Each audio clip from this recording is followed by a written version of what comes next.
mean, yeah, we're on. We're good. Hey guys. Are we recording on this? Did you press record? No, it doesn't work when you do that. We're all right. In 3, 2, 1. Hey guys, what's up? Welcome to Crosscut Cinema. My name is Logan. I'm Madison, and I beat Frani to it. I'm Bree. Oh no, I'm Frani. Anyway, I don't know if you guys have noticed, but the audio quality has gone up a whole bunch since the last video. I'd like to thank Frugal's Bees for letting us know that we had to update that audio. We're big boy podcasters now, baby. Right at it. Last time we were baby podcast. No more. We're a grown man. But no, seriously, for everybody who watched our first podcast, thank you so much. It really kind of made us step in and really give an effort to improving the pod, and also it really kind of energized us. So thank you guys so much. And for anybody who knew, thank you for checking us out now. Don't go back to... No, I'm just kidding. You can go back to that last one. It's just not going to sound as good as this one. Just know the personality and the heart is there. It's all there. It is. There's tons of me like drinking water and like pouring things and eating, talking with my mouth full. It's really endearing. You might hear a dog or two. Is it endearing? I thought so. I mean, I don't know. Are you endeared? I feel like I'm giving that. You endear yourself to you. Yeah. Nice. So what do we do? We watch movies. That's true. We do. What else do we do? We talk about them. Yeah. Just barely. What's the third thing that we do? Answer our own questions. Sometimes I sleep. Yeah. Sometimes Franny sleeps. Especially if we're recording a podcast or watching a movie just in the middle of doing that. Franny will just knock out. Hey guys, I like my sleep. Sue me. I think... So we're going to be talking about 2 movies today. I think we should go with Jojo Rabbit. No, actually, let's do Lighthouse first. Because there's strong opinions. It's swirling in the air. The funny thing about us talking about sleeping is that in both of these movies, Franny fell asleep during Lighthouse in the theater, and Bridget fell asleep during Jojo Rabbit also in the theater.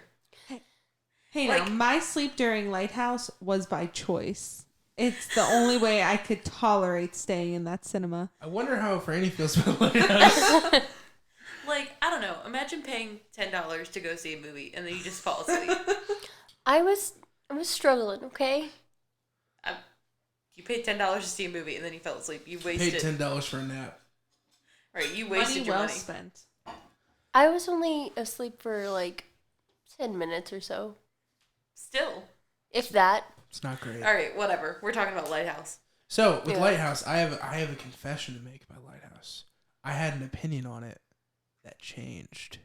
Ooh. And my opinion was that I just felt like a lot of the metaphors and visuals were kind of in reference to overall strong sexual undertones. But my opinion was that it was just an overall sexual undertones, whereas Madison was right. And upon seeing it the second time, which we haven't talked about it since I saw it the second time. That's true. It is an incredibly gay film. It's a very gay movie. It's the gayest movie I've seen in a long time. Popped off. What's the problem? What's going on? What's the It looked problem? like Bridget was going to spill I'm her sick of drink, this. so I was trying to sign language. Just say what's happening. I hate all this what never, the fuck are we doing? they'll never know that her cup spilled. We're so secretive and spooky times. You guys are acting like this is like a fucking American Horror Story episode and we don't really know what's going on in the background. I see you fucking spilling the cup and it's not a big deal, and I'd be like, hey, on the pod, grab your cup. It's that simple. Sorry. Also, it wasn't silly, so it doesn't have much left in there. Spilly. It looks... Still looked spilly. I don't trust him. Whatever. Can we get back to how I was right about how Lighthouse is it wasn't just you that homoerotic? was right. I feel like it's pretty much understood. Yeah. And I understood that there was things in there. I just thought it was an overall misogyny and over-sexualizing things. I thought that was the undertone of the movie. And then I saw it again, and I had a lot of time to pay attention because Franny was asleep and mad at me. I was. So I got the chance to really invest. And I mean, the physical lighthouse itself is just a giant dick. Yeah. It's very phallic. I remember that I said that to you before you saw it the second time. Well, I remember exactly where we were. I had seen it 6 months before that conversation, so we're 5 months or 4 months or however long it was. Well, yeah, I mean, that's fair enough. So, but I said that, and you were like, no, it's not. And I was like, oh my god, it's a dick. The Lighthouse is a dick. That's not. But you are infamous for going gay rights on every film ever, so I'm just preemptively I don't know if that's exactly what was being said. This time it was exactly what was being said. Like, I just want to say that in my perfect world, every movie can, should, will, and must have gay rights. But let me just say this. I saved it for the podcast just so you could feel really triumphant on the podcast. I do feel really triumphant. Because I could have said it in private, like, let's not bring up that I was wrong. But I wanted to let people know that I was wrong. Well, how nice of you. Yeah. Okay, so I guess we've got some strong opinions in the room, and I wanna let those come out before Franny explodes. Okay. So please begin. Me? Yeah, my you're the turn? one who feels some type of way about it. I was so mad at Logan for taking me to that. So, like, okay. So he'd been trying to convince me to go for a while. And I was like, that sounds boring as hell. The only way he convinced me was Robert Pattinson, my boy, was in it. So I was like, okay. But, like, I was like, let me look at a trailer. And this motherfucker didn't tell me it was going to be a black and white film. I was Did like, you see the trailer? yeah. Well, I only saw a minute of it. I was like, were you trying to trick me into seeing a black and white film? He's like, no, you're going to like it. I swear, blah, blah, blah. So I we never went. said there was color in that film. Let's clarify. I never, ever said Well, that. And by the way, there is. I didn't. I was asleep. But so we went, and I gave it a fair shake. Well, first of all. Like, did you? I did. You fell asleep. The bar was closed in the theater, which made me very upset. So the fact that I walked in, first the bar was closed. Then I went and saw the worst movie I've ever seen. It just all around was very upsetting. Like, why is it so boring? That's what I don't understand. It's not boring. I think that it's very unfair for you to call a movie boring when you did not watch all of it. Well, to be fair, she didn't watch all of it because she found it boring. Yeah. Well, yeah, okay. Like, what was happening before you fell asleep? Oh God, it was all a blur. I think at this point, well, first of all, When did I like choose to start? Let me napping? explain it to you from my perspective. Okay. We go into the movie and she goes, I don't really know if I wanted to see a movie tonight. I mean, we're already here, so there's that. And then it started, and of course, it's like 35 millimeter. It's I was like, what the fuck is this? She's like, when is the aspect ratio going to change to the real movie? And I was like, oh fuck. Yeah, like I thought this was like a weird intro. No, it ain't. I was like, when does the movie begin? And he was like, shit. But then she also goes, okay, so when are we going to be able to understand them? And I'm like, fuck. I couldn't understand what the fuck they were So saying. here's the like, thing, the too. whole time. With I had that director- problem too. What's that director's name I again? wanted subtitles so bad. Rob. I don't know Rob if it's- Deerdick. I don't know if it's Roger or Robert because I suck, but it's Eggers is his last name. Oh yeah. So he directed The Witch, which is kind of a polarizing Witch. film. It's Robert As it- Eggers. Oh, okay, I was right. Yeah, it was a pretty polarizing film because it's really old English, and Yeah. unless you have subtitles on, you really can't tell what's being said. So I think that it was a mistake for them to release the film with no subtitles on it, because I feel like people would understand it a little bit better. But at the same time, that dude's like super artsy, and he's like, it has to be put out this certain way. And there was a lot of like old sailor speak in the film, so Franny did not follow along because she needs subtitles for normal movies. Yeah, because I'm Big deaf. same. But I literally got lost, and I looked at him. I was like, I give up on trying to watch this movie. I'm going to nap now. Oh my gosh. Like, I too, in my perfect world, not only would every movie have gay rights, every movie would have subtitles. All I of like the your time. world. But yeah, I wish this movie had subtitles. I agree. really want to get this on Blu-ray or whatever, so I can watch it with subtitles and like actually comprehend all of the dialogue instead of some of the dialogue, which is what I comprehended. None of the dialogue. But I also think like beyond being an artistic choice, which I think is a silly artistic choice, is also like American audiences do not like subtitles. Which I don't get. Me either.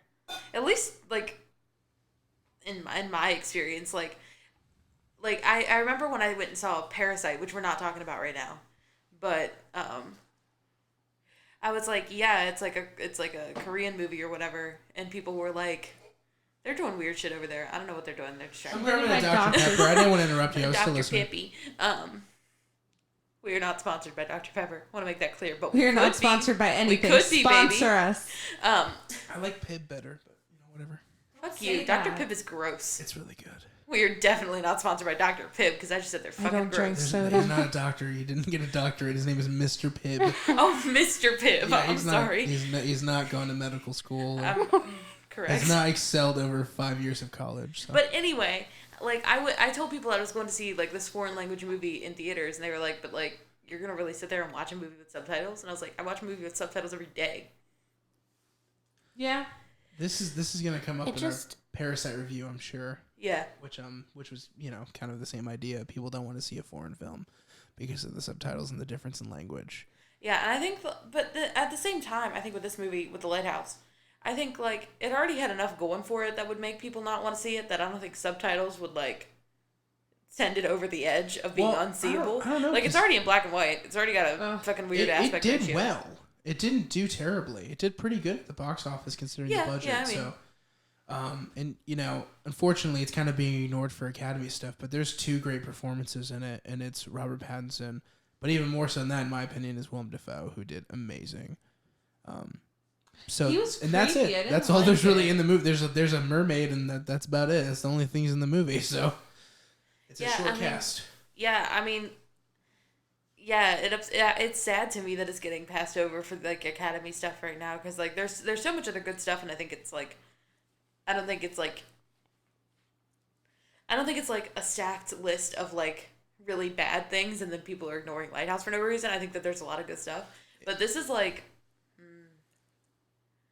probably like my second or third favorite of the year, I would have to say. Yeah, I mean it's in the top 10 for me. I think it definitely deserves a nod for like costume design because everything looks so legitimately that like time period.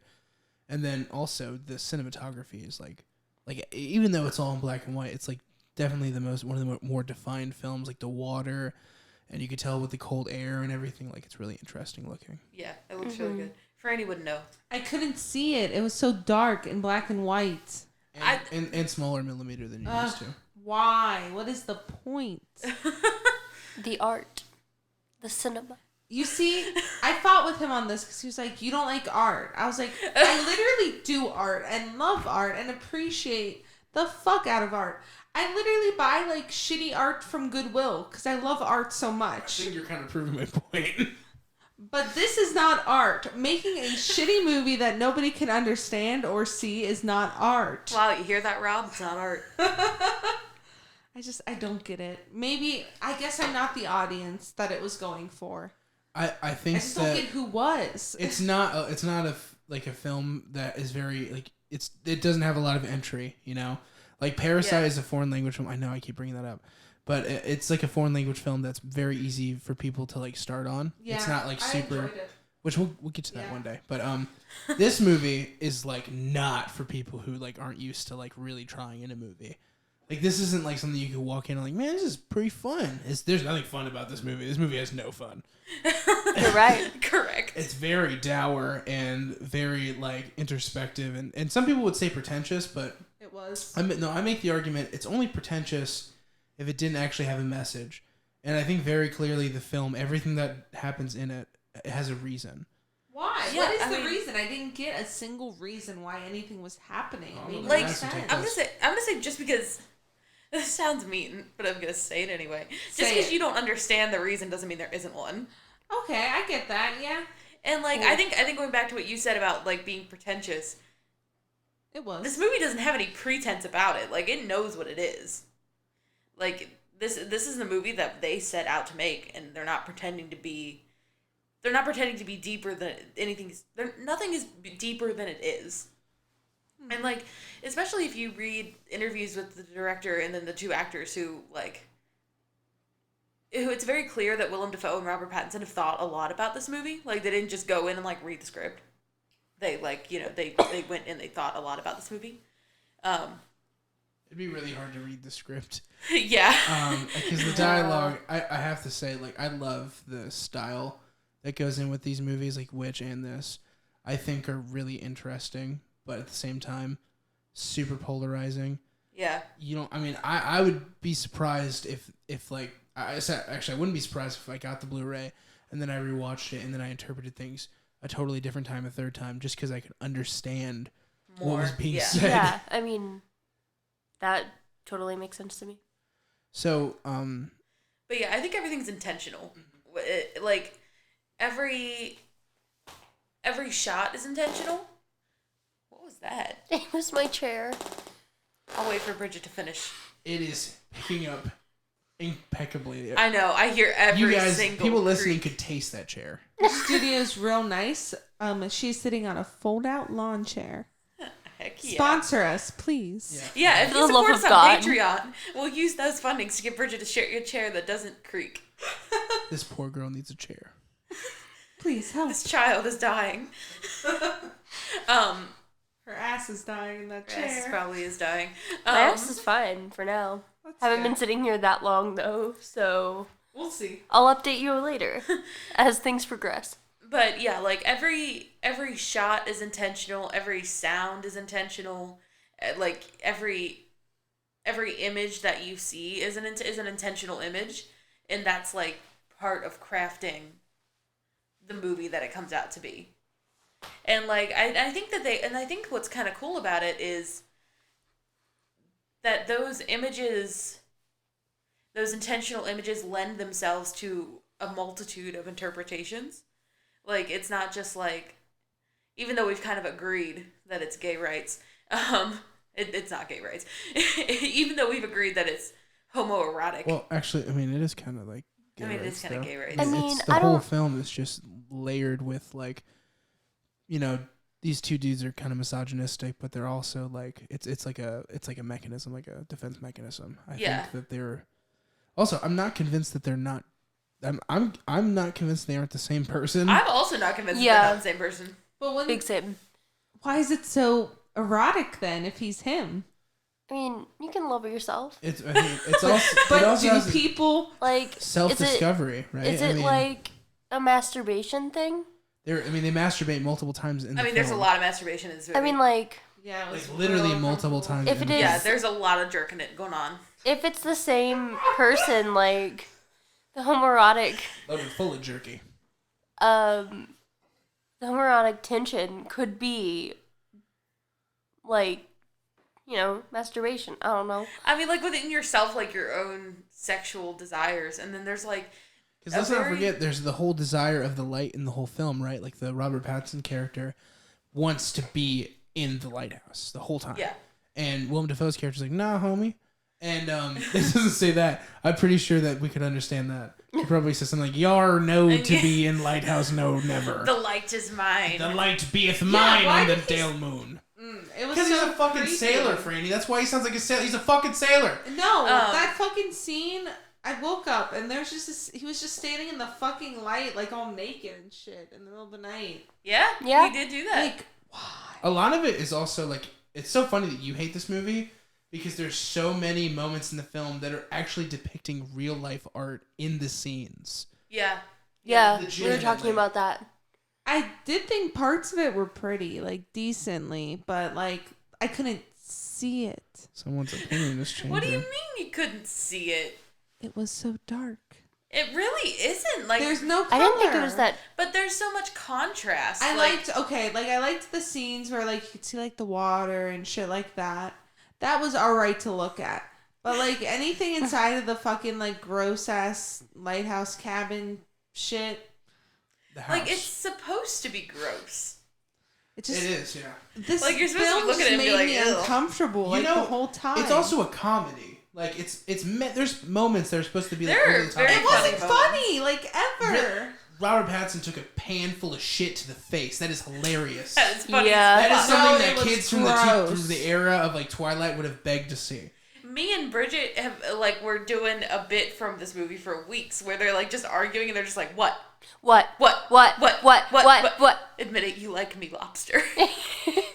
Like, and that is a funny moment. And Franny Like- just Is laughed. that in reference to the birds though? Like, cause you know how the bird kind of has like the whole film. It's I never thought about that. it's got that sort of noise to it where it's just repetitive and Yeah, I frustrating. mean, kinda. So I wonder if that was intentional. And it's like they're supposed to sound like two like seagulls. Like, "Bah, bah, bah, bah, bah." I didn't even think about that at I don't all. know for But, like, sure. I mean, kinda. probably.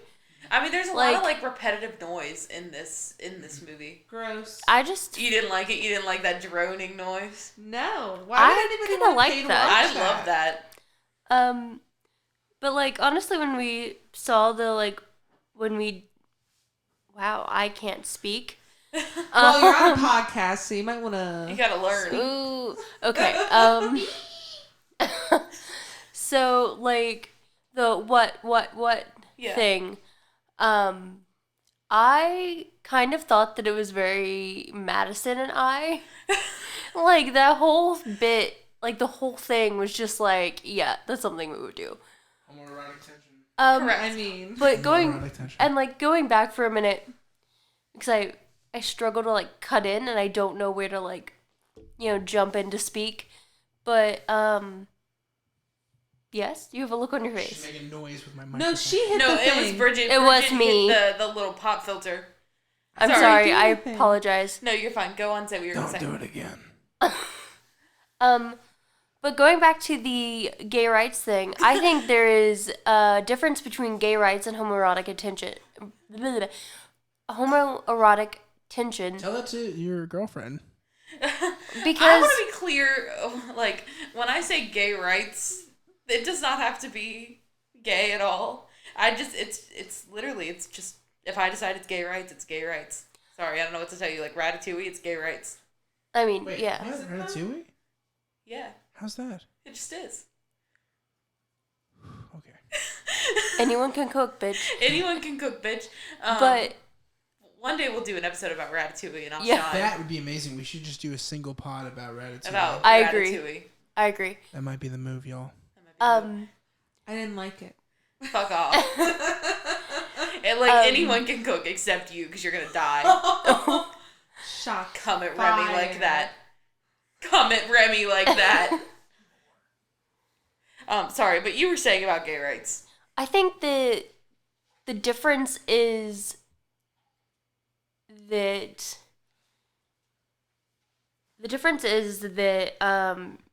gay rights is like they're actually confirmed TM, and like homoerotic like overtones. Homoerotic attention. That's what I'm That's trying to what- get. Am I right, ladies? I have. I feel like it can be like anything. I don't know. In my mind, like somebody says gay rights, and I'm like, ah, yes, something positive. But like, I wouldn't look at this film and be like, ah, yes, gay rights. Like, honestly, when I say gay rights, I'm mostly just fucking around. I know. Like, some movies are actually gay, and other movies are not actually gay. Though I will say that this movie is actually gay. This movie's like the gayest movie I've seen all year. Yeah, I mean, this movie has, like, something to say about toxic masculinity and sexuality. And, like, it's very clear about saying that, I think. I didn't see it. I don't know. I mean, you didn't see it. You Well, were yeah, asleep. you didn't see the film, so You probably- literally didn't see it. And, like, even the scene that we were just joking about, where they're fighting about, like, cooking. Anybody cook? Anyone can cook. It all comes back to Ratatouille, baby. But no, like I was reading an interview with Robert Pattinson. He was actually happening to talk about the scene in this interview, and he was like, the line that precedes that is, he says, like, I could really go for a steak right now, like a steak so raw I could fuck it, or something like that. And that's what, like, sets it off. Like, he's like, oh, so you don't like me cooking? So, like, he does say that. He says, you don't like me cooking? I know, it's just funny.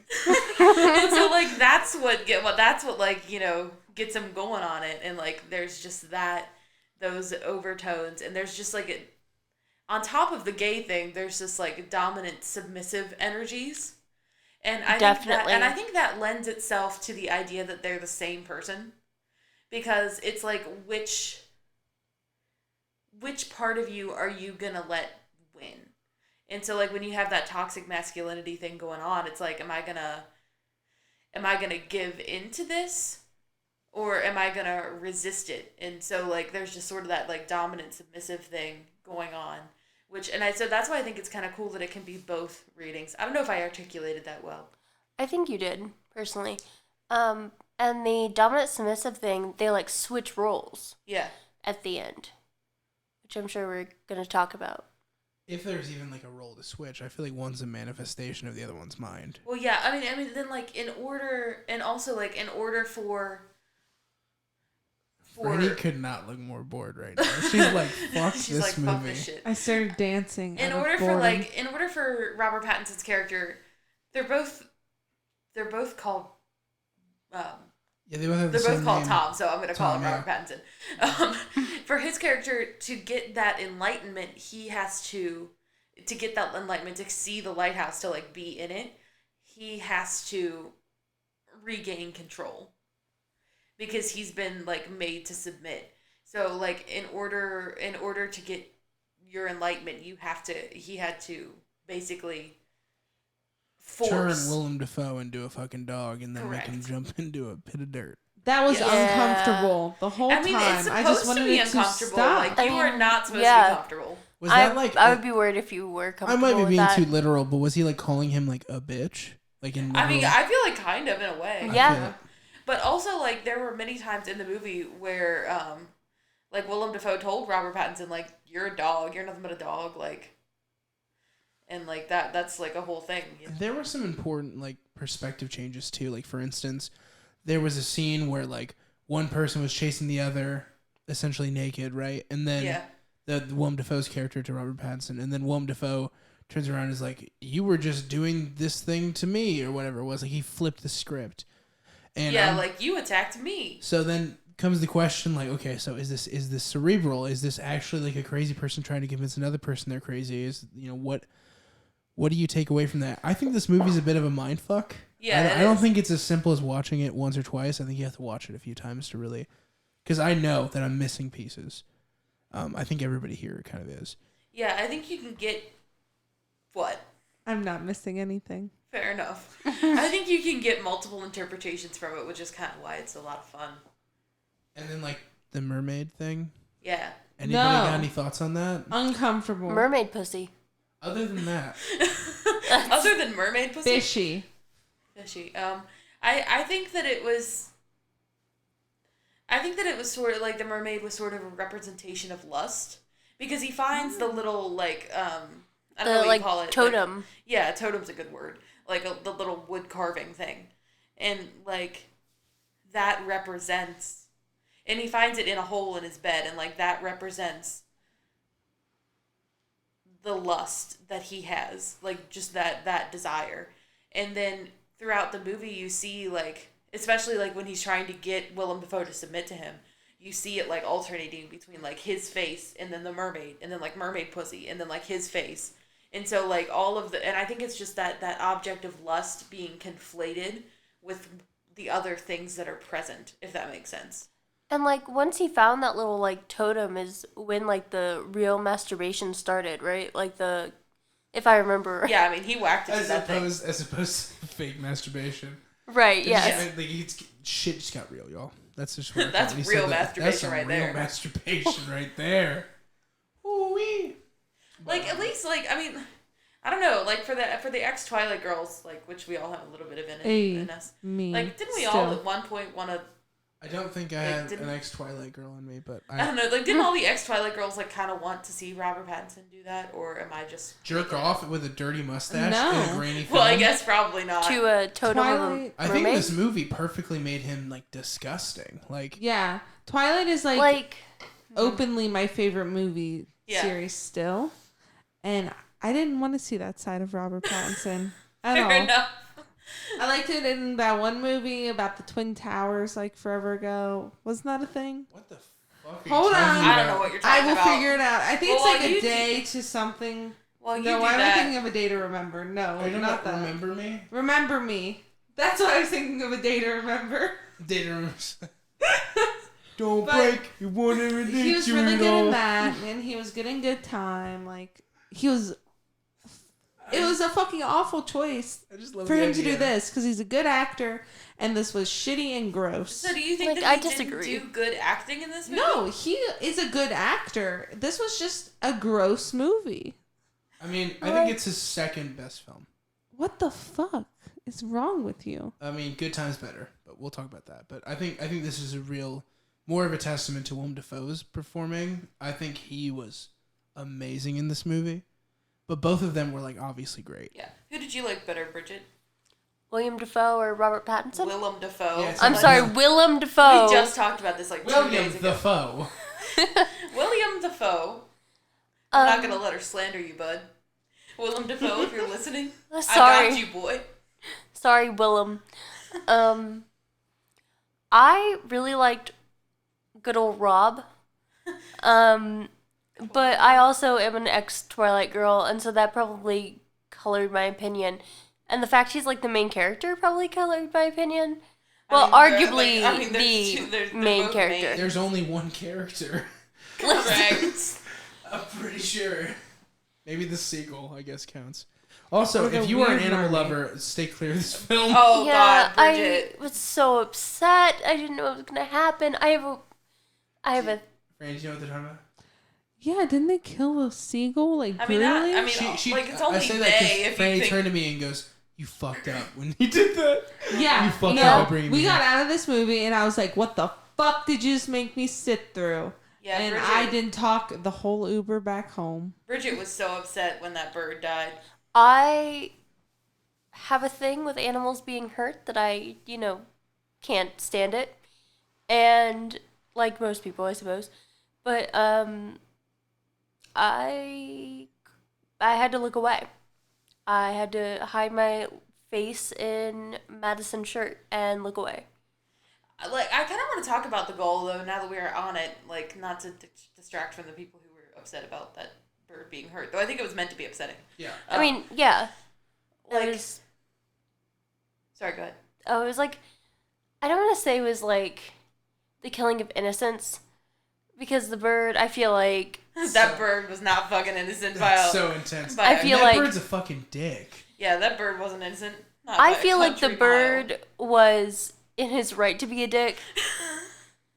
Because, like, birds bird kind of... rights, I guess. Birds are like... Squawker's rights. Oh my god. This bird. I don't know, like...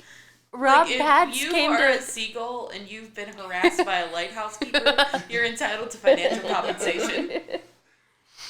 But I mean, like... I don't know, Rob Patz came to his island. Just being a dumbass, and he didn't have to do him like that. Like, okay, so Rob let didn't me have to ask my do him question like then, that. because it kind of relates. Like, Willem Dafoe says, gulls are the souls of dead sailors, basically. Yes. And so he says, like, don't you kill that gull, boy. He doesn't say it like that. He says it more like... Something less intelligible. He says, kill the gull. Back of my sea wagon, bird. Yeah, correct. So, I mean, how do you feel about... Do you feel... Because, like, he kills this gull, and then the day after, he misses the boat to go home. And so he's stuck on this lighthouse, or at least that's what he thinks is happening. Whether or not that's actually what's occurring is, like, you can decide whether or not he's crazy, which he is. But, and, like, how do we, like, do you feel like do you feel like the supernatural element of the gull causing the winds to change, do you feel like that exists in Robert Pattinson's mind? Or do you feel like the film says that's the reality? I think what it is the goal is metaphoric for how earlier in his term of being the lighthouse keeper, whatever he is, I think he killed his last partner that was on the island with him. And I think that representation of that goal is him doing it again. And then a longer period of time of never being picked up. I think he's been on that island for a long time. Yeah. Like, he says, how long have we been here? Days, weeks, years, or whatever the line is. That was not a direct quote. Or ye whatever. Ye old whatever. Ye old whatever. Yeah, that's kind of the interpretation that I took of it, too. And, like, sort of the supernatural aspect of the light as well. I don't think that the light is necessarily anything. Yeah, I think that when people ask the question what the light is, I think they're missing the whole point. Yeah, I think the light is just a light. I think it's just... And I mean, like... Well, I think it's like self-realization of, like, oh, Yeah. Oh, I'm a crazy person. Oh, this is what's actually happening. I think that's the information of reality descending upon somebody who's ill. Yeah. Mentally. I could be wrong. I kind of thought, like, looking at it now, I kind of feel like it's taking back that power. Oh, God. Are we good over there? I punched the microphone. That's how upset she is that we're even She's also talking like, about she's literally dozing off. I look over. I'm literally not. I was listening to Bridget. Okay, so Thank you everybody for else. listening to me. You're welcome. Everyone is listening to you. God. Yeah, everyone's listening to you, Bridget. Jeez. You never listen to me. I listen to you. What? Only to tell What? her to shut up. What? What? What? Oh God. Here they go. God, I forgot even what I was saying. You're talking about like. Oh, yeah. Okay. So I feel like in a way that because this lighthouse is forbidden to him, like it makes him want it so much more. Like I don't like just the fact that he's like now I can like stand in front of this lighthouse, this light that I was never permitted before. Yeah, and I think it's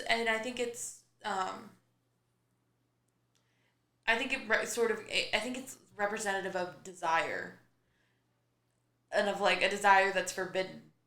Sorry, I'm laughing over here. I know. I'm laughing over here because Franny has her microphone on this box, and I just look and I'm like, there's an adjustable lift on the microphone stand, so it just made me laugh. No. I'm so sorry. I am new to all of this. Anyway, yeah. But yeah, I think it represents desire as well as like that sort of self-knowledge, and so it's like by forcing Willem Dafoe to submit and then achieving the object of his desire, he is able to like kind of know himself in that way, or to like, you know, fully accept like who and what he is, and it's like that's kind of how I took it. I think that's a good reading, personally. I agree with it. I also the other person, the person that Robert Pattinson's Tom, you'll just call him Robert Pattinson. The guy that he killed. Didn't you notice like almost like a facial like similarity to the Willem Dafoe character? Yeah, I kind of noticed that. That's sort of what had me leaning. Like the more I thought about it, the more I'm like, okay, they have the same name. This dude kind of looks like Willem Dafoe. Yeah, I think it's like a manifestation of like, okay, this is what he would look like as an older dude, and I'm gonna, you know, he made up this character in his mind. I think using his face. Yeah, and sort of like and sort of like his guilt caused him to reverse the roles or whatever. Yeah, because another thing too is we don't know how long he's been there, but Yeah. a common thing is when people try to like remember faces they haven't seen in a long time, there's things that are skewed. If you try to remember a voice, you don't get it necessarily dead on. I wonder if that's like the only person that he can like kind of conjure up in his brain at this point. So maybe that's why he looks like that. Yeah. Also, go ahead. No, you go. Okay. So I feel like the seagull is like, if this really is all happening in his brain, and we're not supposed to take it at face value, but kind of look under the surface, I think it's interesting that William Dafoe's character talks about how seagulls are... Sorry, you did it again. Oh, I'm sorry, Willem. Oh, William. I'm so sorry. Willem Dafoe's evil twin, William Dafoe. William. It's just so close to... Willem is so close to William that I just... And yet so far. It's like barely a name. Think Willem like is barely a name. Think Wilhelm and then quit emphasizing the H so hard. Willem. Yeah. Willem. Yeah. Wilhelm. I'm just gonna start calling him Dafoe. Dafoe. But Dafoe's character talks... Can you stop laughing at me? Just call him Will. You know what? Yeah. Anyway, Dafoe's character... Stop. I'm trying to say something important. Okay, go, stop. His character talks about the seagulls being, like the souls of past sailors. Franny just rolled her eyes. She was like, "Oh God." I rolled my whole body to roll She my eyes. did. At She that. was like, "Fuck that." Sorry, go on, please. But he talks about them being the souls of sailors. So then I was wondering, like, if this is, like that. So the seagull, is that the guy that... What? I keep thinking about William. I'm sorry. It's just funny to me. I'm sorry. Is that the guy that, Rob Pat's character murdered? Like... Yeah, I think that's sort of what we were talking about before. Did I just... Well, no, you're actually putting it in a different bit of perspective. Yeah, I was yeah. saying that it's something he conjured with his mind. You're saying is that like a manifestation that is that person he thought he killed? Like, is that what you're trying to say? Like you're saying, like You're saying the seagull is the guy he like killed. you're saying, like literally. Yeah. Yes. Okay. I didn't take it that way. I would say I disagree, but I was not saying I feel this way or don't feel this way. I was just putting it out there. hey, you don't have to defend your opinions to us. We're just a bunch of mediocre movie nerds. We don't know what's going on. Like, I don't know what I decide. I don't know what if it's Willem or William. Don't ask me. Which Defoe? Yeah. Yeah, no, I feel like sort of like what we were talking about.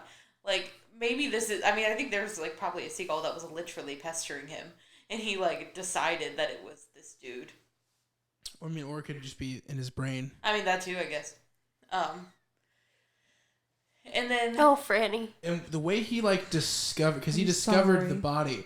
I'm pretty sure the body discovery is very real. Yeah. And I think that the way that body was being held is almost like somebody keeps placing it back in the water and then reeling it back up. I think that he doesn't realize, but he's rediscovering that body all the time. Yeah. I would agree with that. Gross. Yeah, it is gross. Gross. Yeah, I would agree with that. So. Yeah, and I would see that. You know, I think that's like tying in with him being that sort of like object of his desire. Like, you keep rediscovering that thing, and then you have to like bury it again. You know. I think this, like, not bury it. Obviously, it's in the water. But I think it kind of ties together. What? What are your thoughts, Franny?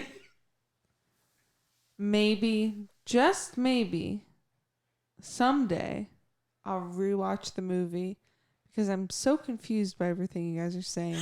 I mean, you didn't watch. To say rewatch, it implies that you watched it, but you didn't. Fair point. I chose not to because I didn't want to put myself through that kind of torture. So I do want to say this. I feel like maybe we could tackle this movie again, all of us, in like a more in-depth video. Oh, no. Stop. Because I feel like we just don't have enough of the pieces. I feel like this is like a study film. Yeah, I kind of maybe would like to talk about it again. Like, that could kind of be fun. But for now, let's go over our grades. So let's end with Franny. Okay, I'm ready. Or you want to go ahead and just say your grade? No. Wait, can I jump in with one last little thing that I really liked about? Not a chance. Yeah, no, go ahead. Like, You're just wrong. because we were talking about the seagull thing, and I thought it was really interesting how the movie ends with this shot, which I was like, that's almost like Prometheus being like his liver pecked out by birds as his punishment for like bringing man fire. And so I Googled it, and there's a painting which like literally mirrors the exact way that Robert Pattinson is like lying. There's tons of scenes like that in the film. Yeah, there's tons of scenes like that. The naked man with the light coming out of his eyes, pointing thing. That there's literal paintings that are just. Yeah, and I just thought it was really, really cool, and like just because we were talking about sort of like the gull and then what the light represents, like I think it's like cursed knowledge in a way, like bringing that knowledge to yourself, but also like ultimately having to pay the price, like knowing, like for him, like knowing now that like it's just him there, and like knowing exactly who he is, and then like also ultimately having to like pay the price for receiving that knowledge, and then like sort of like the divine retribution of it being the birds that like eat him, and he also loses an eye, which is interesting. Which good for them. Bird rights. Okay. Bird rights 2019. So, let's go with Bridget then. Bridget, what do you rate this film? I say I'd give it like an 8 out of 10. I enjoyed it. I was uncomfy at times, but that was the point, as we've established. Gross. And I really thought that William... Oh my god. Who? Willem! Who? That Willem and Rob did a great job. So I'm of the opinion that those are both leading roles. I know people say that Willem's like supporting. I would disagree. I don't think that's. But what out of the two performances, who did better? Like I think you said Rob. You said Rob. I say Rob. I said Willem. Randy, who do you think did better? Neither. The mermaid. Okay. Anyway, so an 8 out of 10, and then Madison. You say 8 out of 10, Logan? No. Oh, you were just repeating Bridget's rating. Yeah. I would give it an A.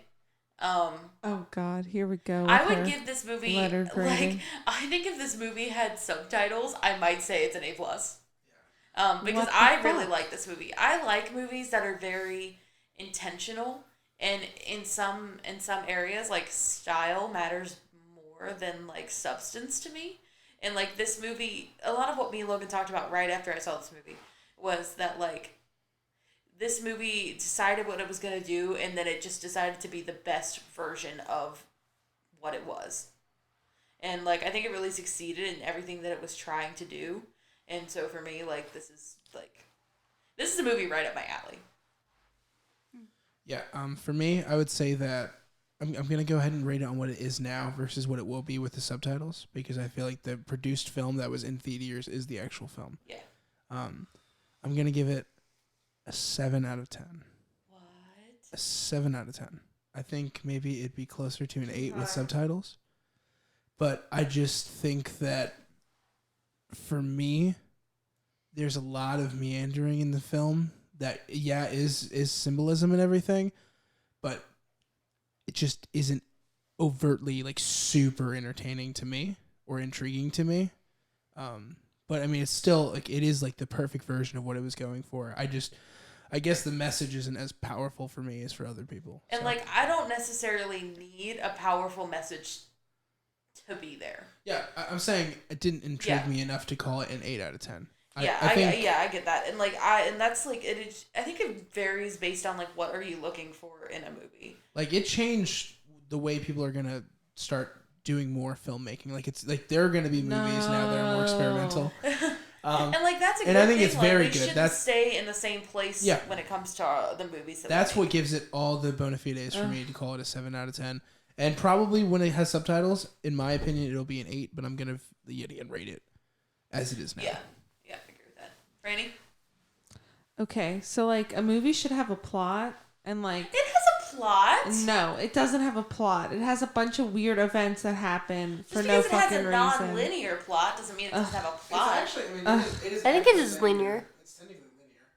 Yeah, I mean, I guess it is linear. Just because it has No. a plot, which you don't, like, just because you don't know if the plot is based in reality or a fiction inside of a person's head doesn't mean there's not a plot. Exactly. But there wasn't one in this. This movie was all around torture. I give it a 1. Just because it has my boy in it. So Wow. it would be a 0 If I could otherwise? give it a 0, I would. I mean, you can. No, I want to give Robert Pattinson that 1. A 1 star. For him. Alrighty. Just breathing in it. He was the best part, just being there. But Despite they him being, made- like, disgusting. they made him fucking nasty. I mean, they didn't make him fucking They nasty. made him fucking I think that he nasty. willingly submitted to being nasty. They actually, well, I mean, I guess you could put it through that perspective, but they did kind of make him look They nasty. made him nasty. I think he knew And that. he's like, Yeah, I mean, That's- he that's- knew it. He knew it was But gonna he be didn't nasty. make himself nasty. They did all the work. Oh, yeah, I guess. it was not a movie. That is my review. It was not a movie. It was not a movie.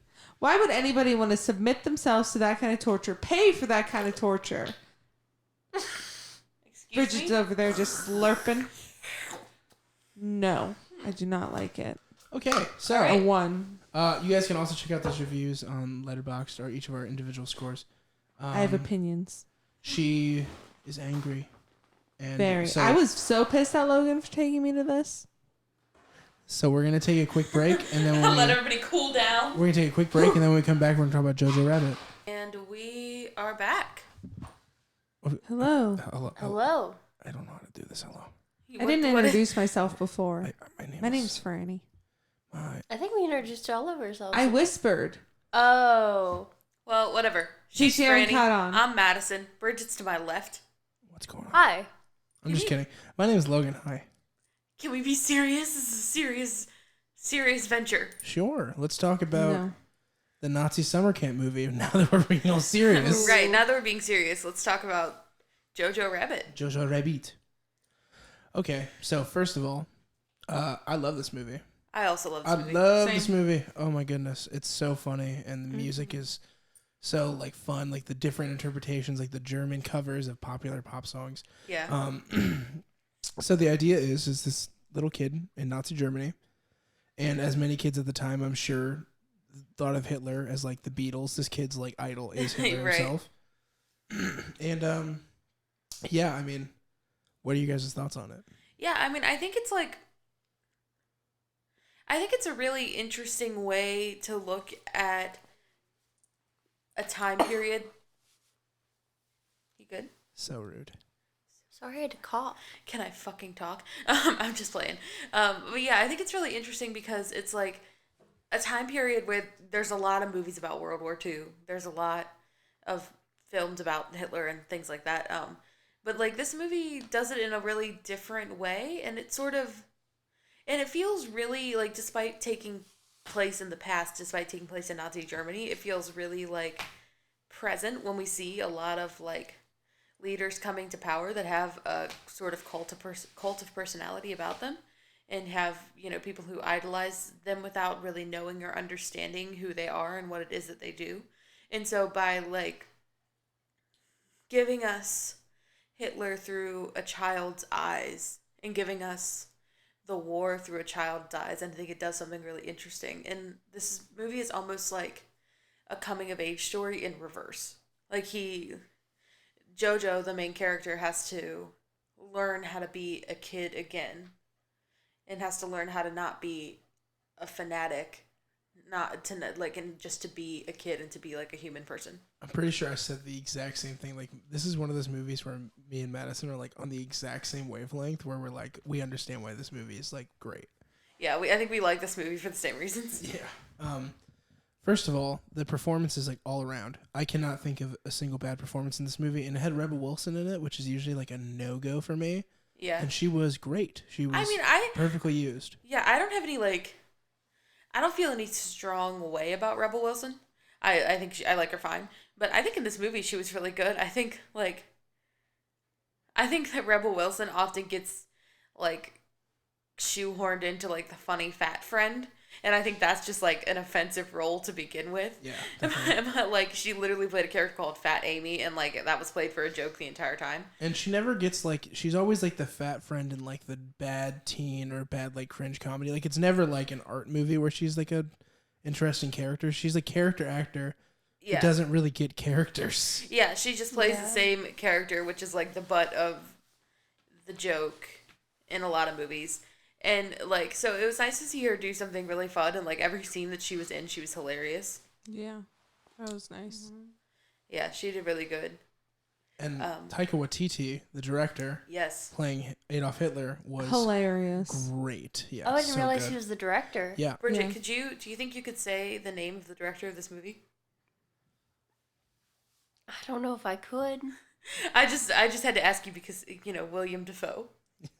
Yeah, this one's really tough. This one's I harder. correct everybody on this. Yeah, I know. Taika Waititi. I finally have it now. It took me so long.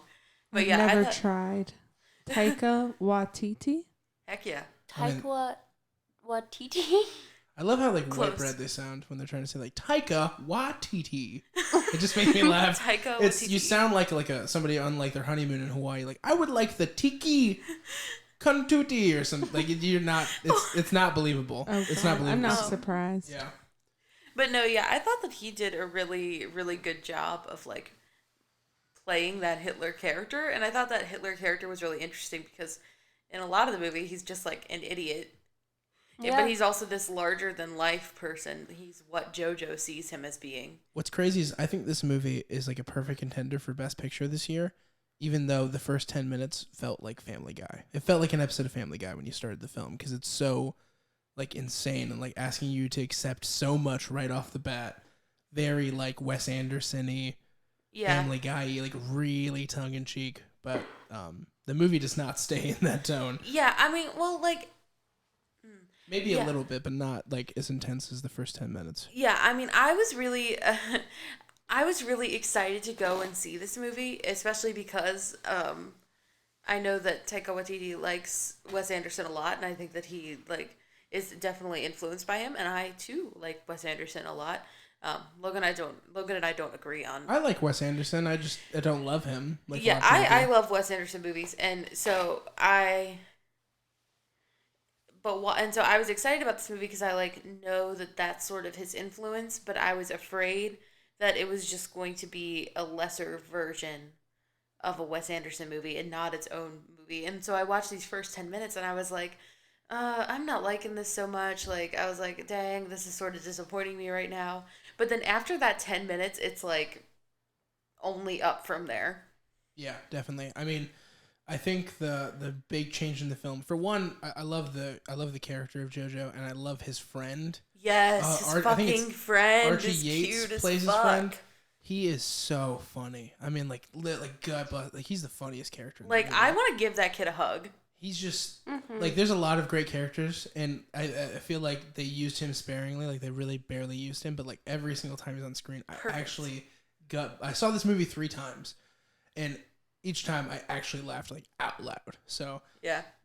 definitely a bonus was him in the movie. I think he's gonna play the new Home Alone kid. He's the new Macaulay Culkin of sorts. So we'll see how that goes. Oh, there's new Home Alone? Yeah, and they cast him. I don't know how that's gonna work, but It's like not a remake, but a remake. Like, it's not gonna be the same kid. It's gonna be like another version, like a 2020 version. Yeah, I don't see how that works as a film. But I'm getting off topic. Now's a good time to say that I hate Home Alone. I just want to put it out into the airspace that She really hates It it. puts really Madison. fucking hate Home It Alone. puts her in a weird headspace because she loves Archie Yates now, but she hates Home Alone. So she's like totally like. Yeah. Well, just I don't think of it as Home Alone. Think of it as a kid left. I mean, kid the left. movie like knockoff Home Alone. A kid left. Kid left. Boy, not here. I just Mom, hit the where? fucking thing. It's okay. Bridget, like, when you're done coughing, what did you sort of think about like the first 10-ish minutes of the movie? Because like, have you ever seen a Wes Anderson movie? I mean, like, actually, I might have. I know. Logan just said, What the fuck? You ever seen, like, I'm trying to think, what are the ones that people have seen? You ever seen Grand Moonrise? Budapest Hotel. Moonrise Nope. Kingdom? Fantastic Mr. Fox? No. Isle of Dogs? No. What's another good one? I mean, I think they're all, I like them all. I mean, yeah, but I mean, what I'm saying is, like, what's one that everybody's seen? I think those are the ones that everybody's seen. I mean, Royal Tenenbaums? A lot of people have seen that. No. not as much as like Grand Budapest. Not as much as I think. Yeah. Not as many people as I think have seen that movie. Yeah. Well, whatever. We'll watch Moonrise Kingdom. That's like a high favorite. I mean, I think Isle of Dogs is really, really great. I love Isle of Dogs. Yeah.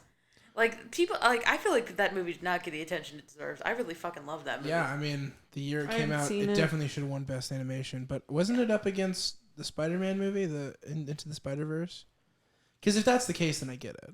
That doesn't sound right to me, but I don't know enough to dispute it. Yeah, maybe not. Maybe it was it could have been, it really could have been a year. Whatever, we're getting away from it because I want to know what Bridget thought about those first 10 Yeah, minutes. that's Sorry, my you can bad, probably hear my ice clinking. I mean, like, I was kind of along for the ride, you know? But I was like, is the whole thing gonna be like this? Like, did you not like it? I mean, I didn't dislike it. I was just like... What's going on over there? I She's got a little gyrating. shaky leg. Yeah. Sorry. I thought she had to pee, and I was like, No, I was you better wait till Bridget. got a stopped bouncy talking. leg. I got opinions. But yeah, go on about the first. I was like kind of along for the ride. I wasn't like super about it, but I also wasn't like hating it. I mean, like, it was funny sometimes, but like I was not expecting it to turn the way it did. Yeah, I think like the difference is I feel like you were probably like, are we gonna have to deal with this level of intentional quirkiness for the rest of the movie? And I was like, oh my god, can you at least be quirky in an original manner? It turns on a Yeah. dime too. It really, It It really really does. does. It totally is a different. I was like fine with the way the first 10 minutes were going. Like, I would have. Sorry to interrupt. I didn't mean to. No, you're good. But like, I was fine with it, and I would have sat through the whole movie like that, and like probably still enjoyed it because I like Family Guy. Like, I like the kind of like obvious humor. I'm fine with that. I can find enjoyment out of it. I was not expecting the switch like that. Like, I genuinely thought they would have spent more time at the camp and everything. I thought it was a good switch though.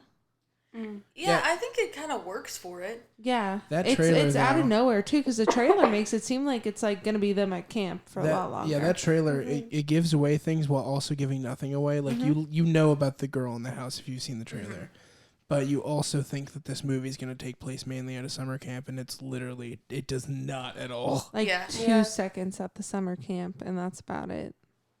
Yeah, I would agree with that. Yeah, I still don't love those first 10 minutes. I think that they could have been better for sure, but like I think that shift works for the movie. That movie, I mean, it's just that those first 10 minutes when you rewatch it, they're even funnier because you just know where it's going. Yeah. They're the ones that are going for the laughs for sure. Yeah, I mean, I definitely liked it better that second time around that I saw it because like I knew where it was going and I was able to sort of appreciate that beginning more. But I think like the shift which occurs when he basically blows himself up with a grenade is like so good. Just so good. It shouldn't be funny, but it is. So and that's funny. like the whole thing about this movie. Like it shouldn't be funny, but it is funny. Yeah, here's the thing. This is a horrible period in history, but I think they get away with a lot of these jokes because it's at the detriment of Nazis, not and they in managed favor to of like Nazis. make it light. Right. And like I think it also gets away with a lot because it's from the viewpoint of a kid. Definitely. So like I mean, there's definitely some of that, but I think also just like the comedy in general is just like there's so much intentionally put in there to be like, we're going to make a joke that seems like it's at like the expense of a Jew, but actually it's clearly being given by an absolute moron, even with the adults. Yeah. Yeah, and everybody just looks like an idiot. And yeah, so like but that moment where it shifts, it's like you're shifting away from, childlike summer camp into Jojo now has to like be in the real world and like his actions are having consequences now and like I think that's really interesting. He's covered in like battle scars like from the bomb. He's got like messed up ankles and a limp. And it also shows like they use that bit of that character to show like how shallow these Nazis are because every single one of them talks about how horribly horrific and disfigured this kid is. And the only character that treats him nicely, regardless of his Frankenstein-ish face, which obviously isn't that over the top, is it's not that bad actually. It's really his mother and of course the the girl on the wall. What's her name again? I always forget. Elsa? Elsa? I don't know if it's Ilsa or Elsa because it's hard to tell, but I think they pronounce it Elsa. Yeah, I think it is Elsa. But she treats him also well regardless. So yeah, that's kind of indicative of how those people are in the past as well. So for the people who get all up in arms about this movie being offensive, like, come on, let's be real. Not. The director is like half Jewish, and clearly this is a satire to make fun of Nazi Germany, not to make fun of Jews. So or whoever would be affected by this. So I'm not Jewish, so like I don't get to say really, definitively and nobody does, but what's like offensive, but I didn't take any of the jokes of this movie being at the expense of like marginalized people. I took it as a satire about hate and about fanaticism. And I think that and I said this before, but I think that it's like actually really present in that way. Definitely. It's a very current movie. Yeah, and I mean just like there's a scene where Jojo is eating dinner with his mother who he doesn't know this but is, actively working against the Nazis. But he also knows that she does not care for Hitler and she wants the war to end. And she wants Germany to lose the war because she loves her country. And like they're having this very heated, tense like dinner table argument, and I like feel like that's something that happens at dinner tables everywhere today because like something's going on upstairs. Yeah. Because that's our political climate is so. Sorry, I got distracted. Yeah. like because there are these, cult like larger than life figures at the center of our political climate right now. Hold on, what's going on? Pause. Yeah. Go ahead, pause it. Yeah, we are back. Sorry for the brief pause. We just had some other we noise found going on. there's some creepypasta stuff happening on the steps, but we're all good. Jojo Rabbit. Okay. So another thing I wanted to talk about with this movie. Yeah. Scarlett Johansson. Oh boy, she was My so girl. Oh my God. What a performance. Like good. She really legitimately. did it to him. Oh my gosh, dude. Everything that she did was so intentional and so like just perfect. And she had, as a result of like us, everybody in the audience loving her, she had the most emotionally resonant moment in the whole film that made the entire audience gasp. Yeah. Yeah. I definitely cried a little. Like, I was just shook. So, we'll get into that. But another thing I wanted to talk about was essentially like right after, like she's introduced into the film in a kind of weird moment, like right after he's, gotten blown up. You see like a blur of her, and like somehow, I don't know how Frani knew, but Franny's like, oh my God, that's Scarlett Johansson. I was like, how do you know who that is? I know her. It was literally like a blur. Like, and she did not check the cast list. She would never do that. She could not care less. So when she saw it was her, she was like instantly sold on it. And then this character, after he gets blown up, goes down to like the registration Nazi office thing. Right. Filled with clones, by the way, which that joke for me does not land. But a lot of people like that joke. There's like a bunch of like Nazi clones in the corner. I was like, that kind of takes me out of it a little bit, but whatever.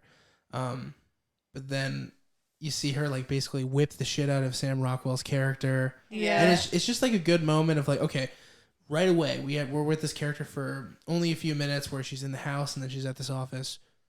We don't really know that much yet, but we know everything we need to know because she just perfectly portrays like she's the strong character who does what she believes in.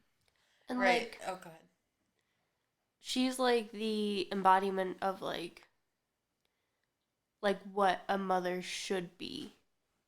Like in that Definitely. moment. Like coming in and being like, why the fuck did you let my kid get hurt, Yeah, kind of thing. and she loves her son, and she says like she loves her country, and I don't know, yeah, like that was like I really liked her character because, she has this line when she and JoJo see all the people that are sort of like hanging in the town square for working against the Nazis, and he asks her like what did they do, and she says, well, they did what they could, and like I don't know, I just really like that idea of like her doing what she could do and like doing what she could do as a mother and as a like there's so many fantastical like characters in this like that are over the top and are supposed to be. She is sometimes, but also she's just so grounding for the story. Like she keeps reminding us that no matter how annoying JoJo can get and how much of a fuck he can be, that he is a little kid. Yeah, like, because you see their interactions. And it's like really interesting to watch her deal with something that I think, like I keep talking about how rooted It's very in the present. present, yes. Like I think it's like really interesting to see her deal with something that a lot of people deal with, where like you see the person that you love become a fanatic, become a person who believes in something that they don't even really understand, and how do you grapple with the person that they are and the person that they're acting like right now. And she says like, my son is a fanatic, like I miss the kid that he used to be. And like I think she has the presence of mind to know that it's a phase too. Like it's like if a kid's obsessed with the Power Rangers, it's like, okay, that's not gonna last forever, or at least like hopefully not.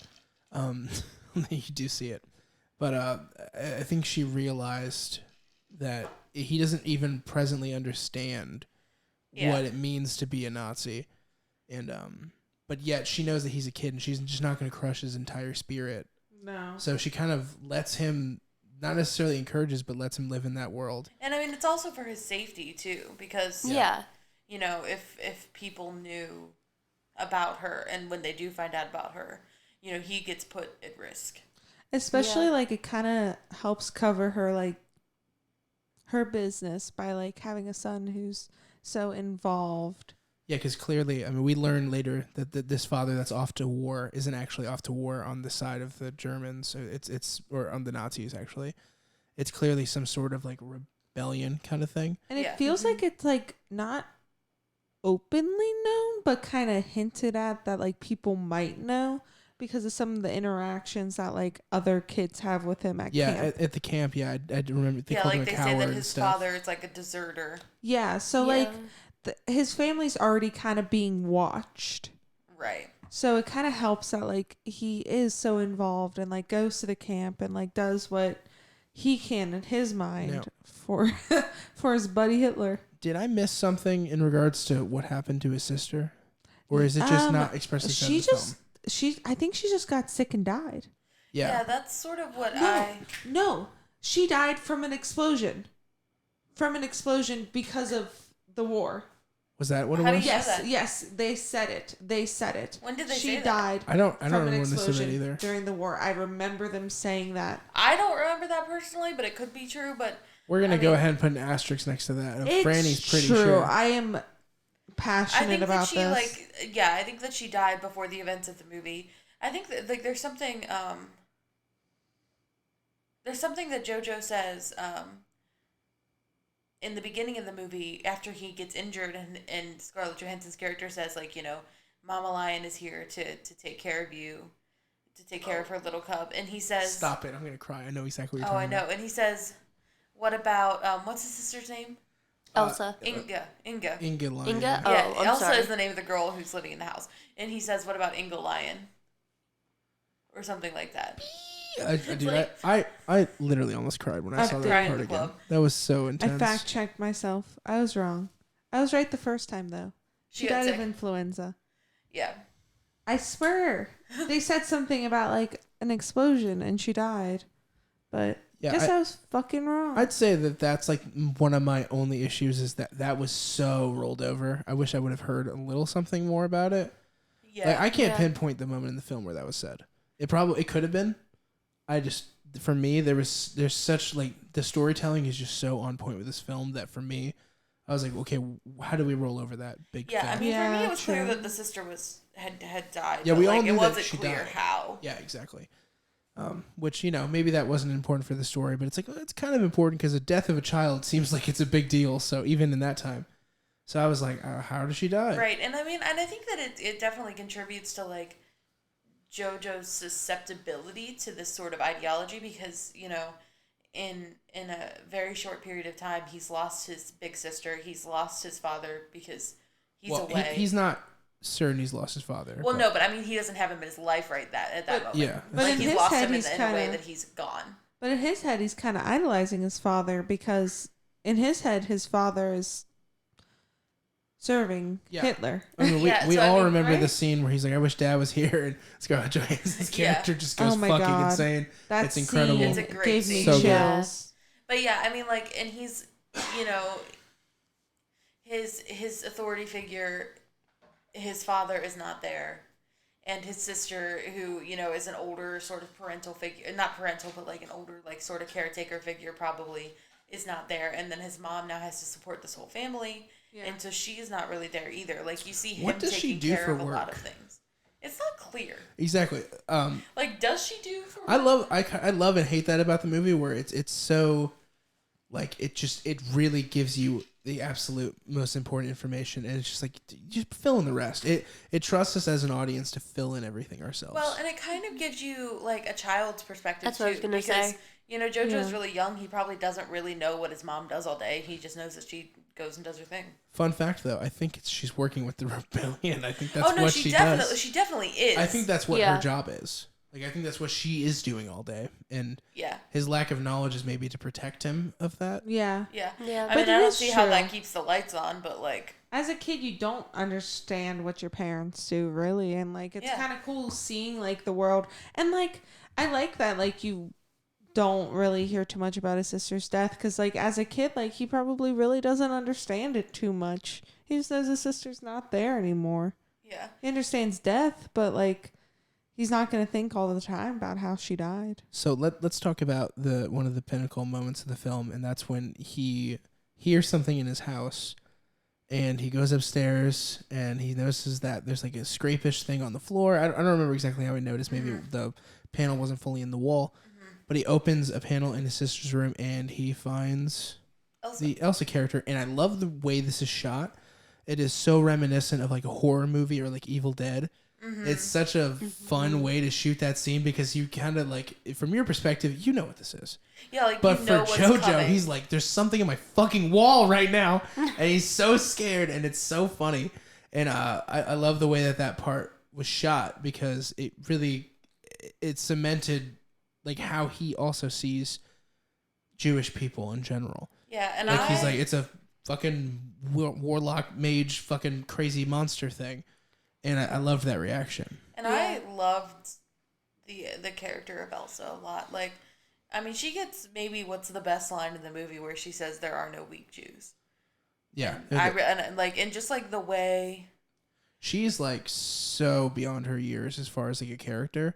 Yeah, I love that about the character because you know that in those situations people have to grow up real fast, and she really delivers some of the most profound dialogue throughout the whole movie. Not even just that line, but just when she talks about like,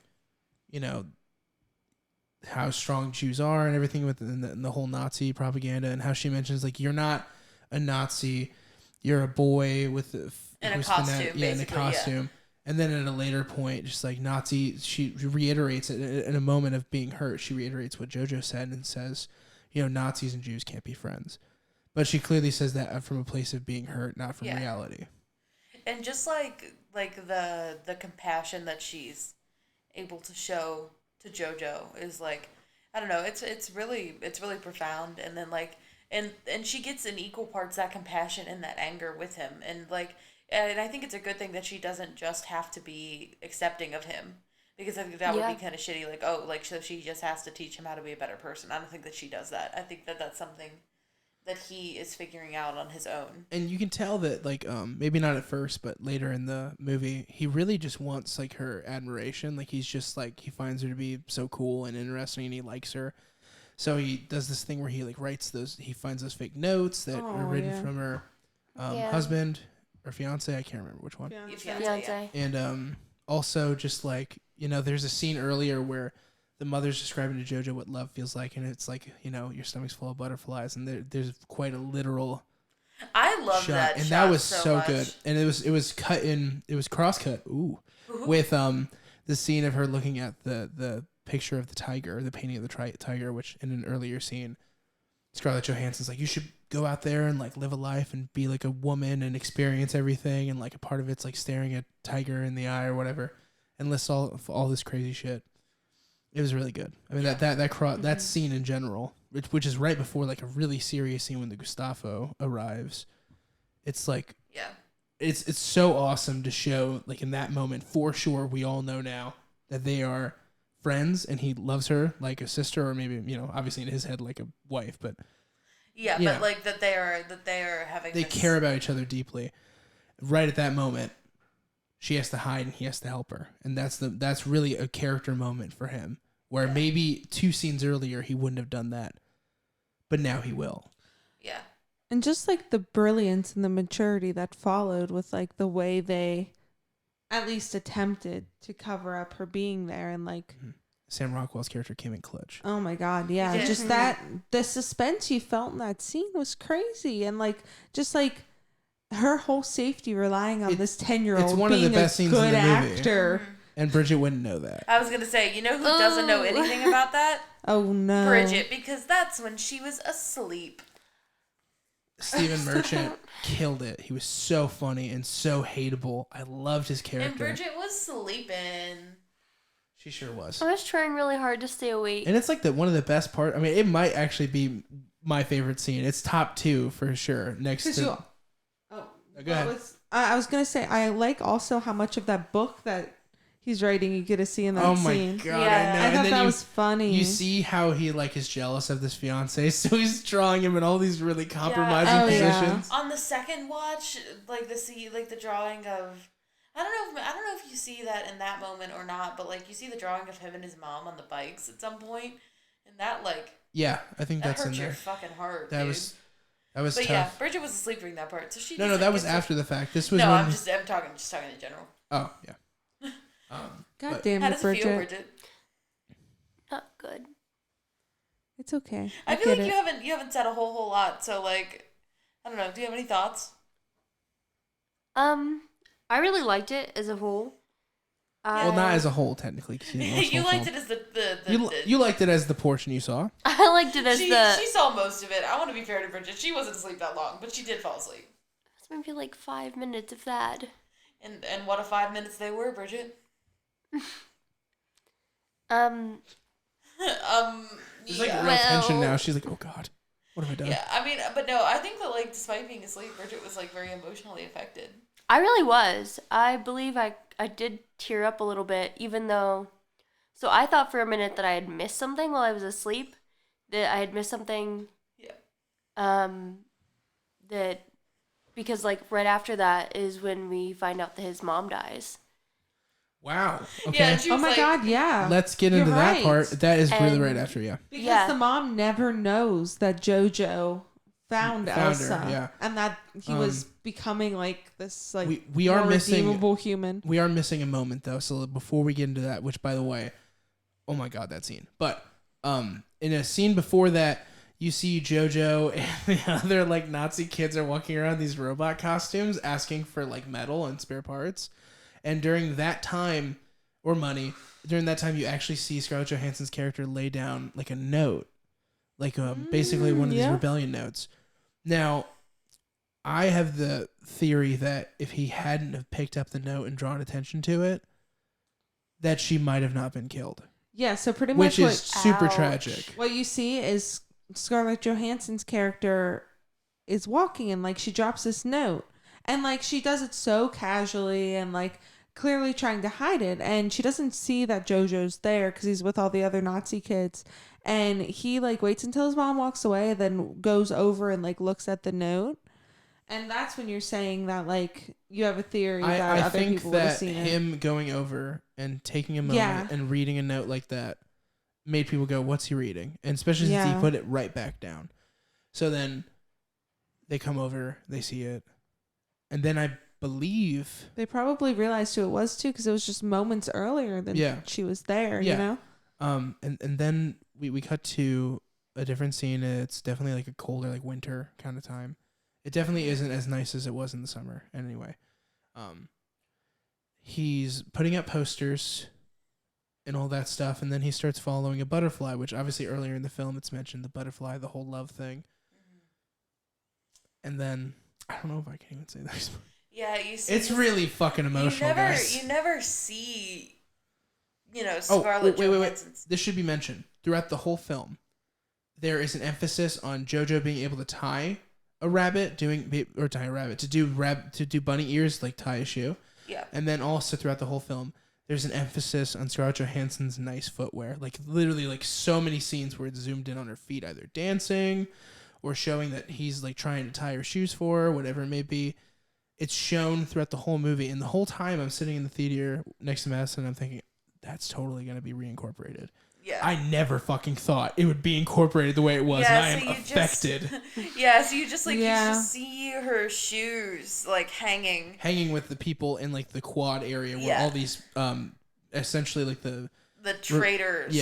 are all hanging are there. dead. And the way he grabs her like legs and like held on, I was like, oh, And Tried he tried to to tie tie her her shoe. fucking shoes. I know, because you're also seeing like finding her and the way she is from his perspective too, because he recognized her from her shoes. Right, and I mean at a kid's eye level Yeah. too. Like you don't like you would just you wouldn't immediately look up to see. And You would see. But as a kid too, like I bet as like toddlers and everything, like you know, you kind of memorize what your parents look like from the knee down. You know, Yeah. like know to Yeah. go to the right person from the knee down.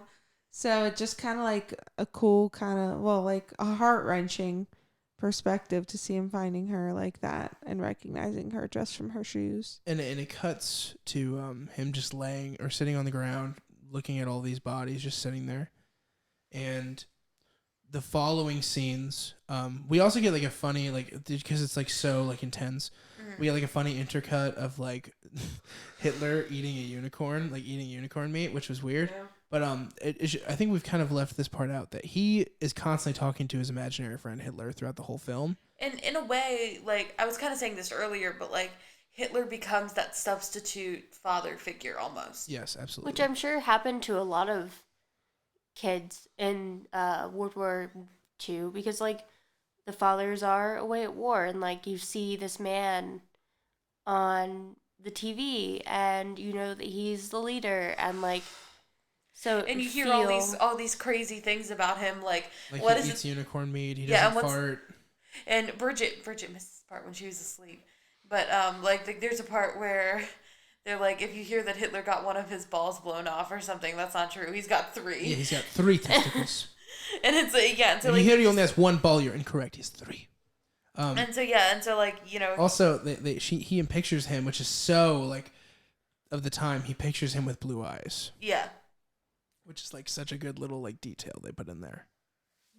yeah. Just like, even though I just love that about Hitler, how he wanted everybody to be blonde hair, blue eyes, but wasn't himself. Oh, that's a soundbite. Yeah, Please. I love Hitler. Is essentially what I you think said. Coolsville sucks. I was just saying, what a fucking hypocrite. But I just like the whole Hitler character in this, you know? Like, it's just so fucking funny seeing this deplorable human being portrayed by like a child's imagination. And he's just like his rock star. It's hilarious. Yeah, and I mean, and so what's really interesting is like in the beginning he's kind of really goofy and like he's like, you know, he's like a friend to JoJo. Yeah. He's like, come on, man, like you got this. Then it gets fucking crazy. And then as he Yeah. starts to learn more and starts to like see the world for what it really is, he gets a lot like more authoritarian and he gets a lot more angry. I just and love. like when he starts to hang out with Elsa, he's like, what are you doing with her? You know? I love the scene where he comes down to the room and Hitler's in the bed waiting for him. Yeah. He's like, I keep my bed warm for my friends. It's like, Because oh my that's God. what friends do. That's what friends do. That's so good. I like Yeah, and he's like, I don't want to make it weird between us. Is it weird? I made it weird. Yeah, I didn't mean it. This should never be weird. I like towards the end when Hitler starts to notice that JoJo kind of like is following him less and kind of like realizing that Jews aren't these scary monsters, and you just see like Hitler like freak the fuck out. And it's just kind of him like losing that part of himself, you know, and like letting that self go. And then I do want to talk about we can get a little bit out of order, but the scene after he finds out that Hitler shot himself, and then the imaginary Hitler has the bullet in his head. Yeah. And he's so over the top and fucking terrifying and like exactly what Hitler really was, which was like this weak, just evil fuck. And you get that from the scene. And then JoJo, because in an earlier scene you see him jump out of the window, very much like ridiculous comedy style, like just like a freelance jump out the window. JoJo kicks his ass out the window. He just goes flying. It's amazing. He yeets out that window like Candyman, dude. He's Oh my god. Like Candyman. Candyman? Have you ever seen Candyman before? There's just a scene where he's like going in like an office and he just like jumps straight out. It's so ridiculous. I haven't seen Candyman. But yeah, like, and I think it's like a message about like how, you know, the figures that we're looking up to, these figures of power with this like sort of cult following around them, like the image of them in your head is not real. And as you start to learn more, they become more real. And then like, also you start to see them for what they really are when you start to interact with like actual human beings and understand people's lived experiences. in Madison fashion, by the way, this movie's gay rights. Is it though? It Is is. a movie about Nazi love really gay rights? Makes you think. I mean, there's 2 characters that love each other dearly in the film that are both male. I mean, they're also Nazis. So Oh, I'm there reluctant to is give them gay gay rights. But See, they're- but that's they my both thing end about up- like gay rights and No, these characters both end up redeeming themselves. they Yeah, do redeem themselves. definitely. You're Yeah, right. I mean, they do, and I think that's sort of an interesting. Rebel thing. Wilson's character does not redeem herself No, at no. all. I think That's that's an interesting ridiculous. thing, though, is like, it sort of goes to show that there are people who are in what? Someone just breathed so heavy. It was and- Bridget. I She said- yawned. None of that here. I yawned. I tried to put my head down so you. It's ASMR. But yeah, and I think Our next podcast is It's just ASMR. ASMR. We've tricked you all It's into just us following our tickling ASMR. fruit for an hour. That'd be good. Yeah, that'd be cool. But Yeah, I think it's sort of like an interesting thing how like there are people who find themselves following this ideology that don't really believe in it and that get jaded with it, and like that those people who don't really believe can be redeemable and can be yeah, that they can be redeemable, but I'm also reluctant to call them redeemed because they have that moment where Sam Rockwell's character has that moment where he saves JoJo's life, but he has to give his life to do that, and I think that's kind of important. Is saying that like not every Nazi is redeemable, nor should they be, but like there are times when you have choices to do the right thing. Yeah, I mean, there's that Terrence Malick film coming out this year. I can't remember what it's called, but it's all about a guy who's basically being recruited by the Nazis, and he's like this really great dude, and he refuses to do it. Mm-hmm. So, I guess from that standpoint of people being like, there's always a choice, you didn't have to be a Nazi. I think that's true. I think that, if you really stand by your principles, you're willing to die to not be a horrible person. But I think that character of Sam Rockwell in the film, I think that he was a good thing in JoJo's life, mm-hmm. in the sense that, yeah, everybody's all like totally crazy and in this essentially this cult, mm-hmm. but he still saved a girl for no reason at all, mm-hmm. in the house, and then he gave his own life for a kid that essentially ruined his ranking. I mean, ruined a lot for him. Oh yeah, because the whole reason he's now not. I mean, granted, he had lost his eye before, but he was running a camp, which is a lot more, I guess, this distinguished than what he was doing at the end. And even then, he didn't have any real hatred for JoJo. Well, I think he could also realize that, like, they were just kids. Yeah. And that's a lot of, like, what Nazis didn't realize, like, treated these kids as adults, which you see with, like, his friend literally getting sent off to war and like handed machine guns and had a paper suit. A paper fucking suit. Yeah. That was so good. But yeah, and I think his character goes to show that like you always have choices, and that when you see other people make those choices, it's not a great time to be a Nazi. It is not. It empowers you to make them too. But yeah, and I think he was a really interesting character, and I would be interested to know like how other people took that character. So like, I wonder if he's leave a comment. I wonder if he's going to get nominated for Best Supporting, and whether it will be for this or Richard Jewell, because both of them are really great. So, I haven't seen Richard Jewell yet, so I can't say, but I mean I did like him a lot in this movie. I liked that character. Definitely. How did you feel about him, Bridget? I really liked him. I thought he was funny. Yeah, I mean, he was definitely a comedic relief character. Yeah, for sure. What character wasn't a comedic relief character? True. When he takes, like, that jacket or the... I was going to say when he takes one bite of an apple and chucks it. That's, like, the most redeeming moment of those first 10 minutes, is he just takes a bite of an apple and then throws it. And I loved it. It is so Wes Anderson. It is, but I kind of loved it a little bit. I just thought, like, you know what? Who doesn't love being gay and dramatic? Correct. What? That's such a random statement, but okay. No, I mean, when he's got the big like sequin. Oh, you're talking about the costume. Yeah, the costume. Yeah, I mean, the moment gay where and dramatic. The moment where you see it come to fruition, the costume he drew out, yeah, is one of the most fuck yeah moments of the movie. And it's so funny because you want him to lose, but it's still like, holy shit, he's in the costume. He's got that weird like trumpet thing. This is fucking amazing. And then he gets his shit rocked, of course. Yeah. Right. And I mean, yeah, and it just goes to show, like, sort of like how he's not really in it. He doesn't really care about the war. He's just doing what he does. And I think that the movie says like that those are the people that you can get through to, in a way. Definitely. Yeah, and I think those are the people that can sometimes, like you said, get through to, and like they can make small changes potentially. And there's another moment make things better where this is after, because obviously, shocker, Nazis don't win the war. A big shock. Wait, what? I know. Spoilers. Spoiler alert for the end of World War II if you haven't gotten there yet. Guys, it's a crazy one. Definitely check it out.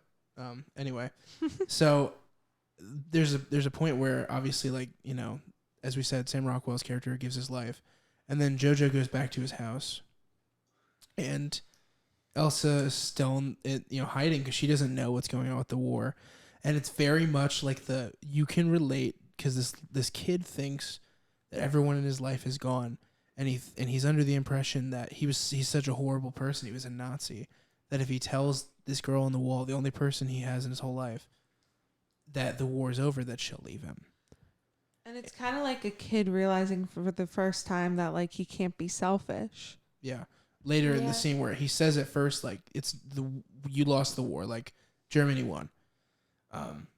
She's, of course, like, super upset. And then at a later scene, he writes another one of those fake notes. Yeah. Essentially saying, like, you can, I didn't really, get off with this other, because at one point he wrote this note saying, I'm fat and with another lady now.